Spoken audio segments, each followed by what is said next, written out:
कोई भी बिजनेस, कोई भी कारोबार जहां से आपको cash flow, positive cash flow generate होता है, बहुत ही ज़बरदस्त बिजनेस होता है। अगर आपकी कोई प्रॉपर्टी है, एग्जिस्ट करते हुए असासे हैं, उनको प्रॉपर मैनेज करिए, उनको रेंट पे लगाइए। कोई चीज़ें बिफोर टाइम या बर वक्त उठाएं। कभी आपको बेचना होगा, कभी खरीदना होगा, इससे भी आप बहुत अच्छा अपनी प्रॉपर्टी के ऊपर कैश फ्लो जनरेट कर सकते हैं।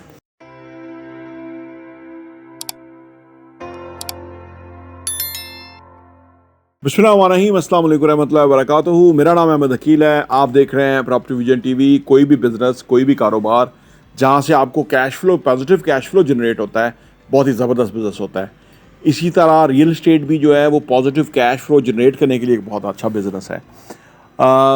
लोग हमसे पूछते हैं कि कैसे हम मैक्सिमम कैश फ्लो जनरेट करें रियल एस्टेट के अंदर इन्वेस्ट करके प्रॉपर्टी में। तो चंद तजावीज़ हैं जिसके ऊपर आप काम करें तो आपका पॉजिटिव कैश फ्लो जनरेट होगा इस शोबे में इन्वेस्ट करने से।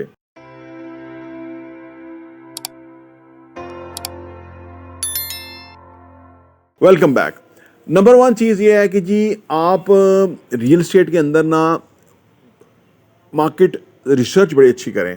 कोई चीज़ें बिफोर टाइम या बर वक्त उठाएं जो कि अप्रिशिएट होने वाली हैं, जो कि अच्छा एरिया है, रीज़नेबल प्राइस है जी, आने वाले टाइम में उसकी कीमत बहुत अच्छी हो जानी है, वो आप पिक कर लें तो आप जो है ना कैश फ्लो जनरेट कर सकते हैं।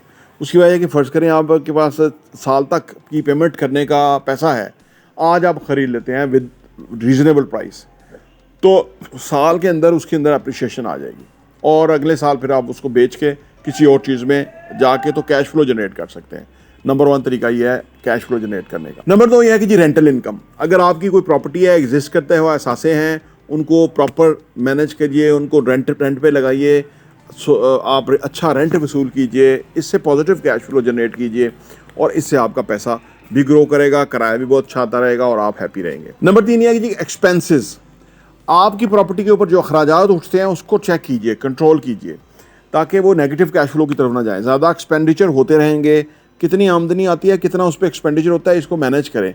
ऐसा ना हो कि खर्चे ज़्यादा और ये आमदनी कम आ रही है, तो इससे आपका पॉजिटिव कैश फ्लो जनरेट होगा जो कि आपका ओवरऑल कैश फ्लो के ऊपर बड़ा इंपैक्ट करेगा, क्योंकि एक आपकी एक्टिव इनकम है, कहीं से रेंट आ रहा है, कहीं से प्रॉपर्टी अप्रिशिएट होती है, तो रेंटल उसमें बहुत बड़ा रोल प्ले करेगा। नंबर चार ये है कि जी बाई एंड सेल ट्रेंड्स।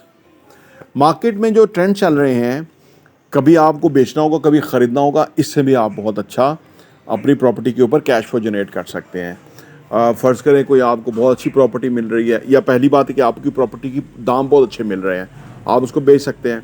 उसके बाद आपके पास कैश है, फिर मार्केट से आप ऐसी चीज़ उठा सकते हैं जो कि थोड़ी अंडर प्राइस सी है, तो उसमें आपका मार्जिन बहुत अच्छा क्रिएट हो जाता है, तो वहाँ से भी आप अपना पॉजिटिव कैश फ्लो जनरेट कर सकते हैं। नंबर पाँच और आखिरी ये है कि कंसल्ट विद द कंसल्टेंट्स। जो लोग रियल एस्टेट का काम करने वाले हैं उनसे आप बात कीजिए कि मेरे पास दिस मच इन्वेस्टमेंट है, मुझे कोई इन्वेस्टमेंट अपॉर्चुनिटी बताइए। इनके पास रेडीली, हमारे पास अल्हम्दुलिल्लाह रेडीली हर वक्त डील्स होती हैं जिसके अंदर ग्रंटेड फ़ायदा होता है और ख़ासा फ़ायदा होता है।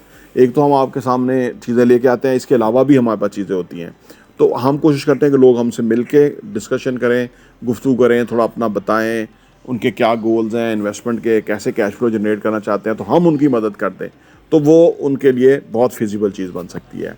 किसी भी बिज़नेस में कैश फ्लो जनरेट करने के लिए उसके ऊपर सोचना पड़ेगा, और अगर आप रियल एस्टेट से कैश फ्लो जनरेट करना चाहते हैं तो ये 5 बुनियादी पॉइंट हैं। इसके अलावा भी बहुत सारे एरियाज़ हैं कि जहाँ से कैश फ्लो जनरेट हो सकता है और आप इससे बहुत कमा सकते हैं। आप जो भी काम कर रहे हैं उसके साथ साथ इधर से आपका पॉजिटिव कैश फ्लो जनरेट हो सकता है। ज़रा सा गौर करने से नए इनकम स्ट्रीम्स पैदा हो जाते हैं, नया कैश फ्लो आपके पॉजिटिव कैश फ्लो आ जाता है और आप कैश फ्लो के हवाले से बड़े रिच हो जाते हैं।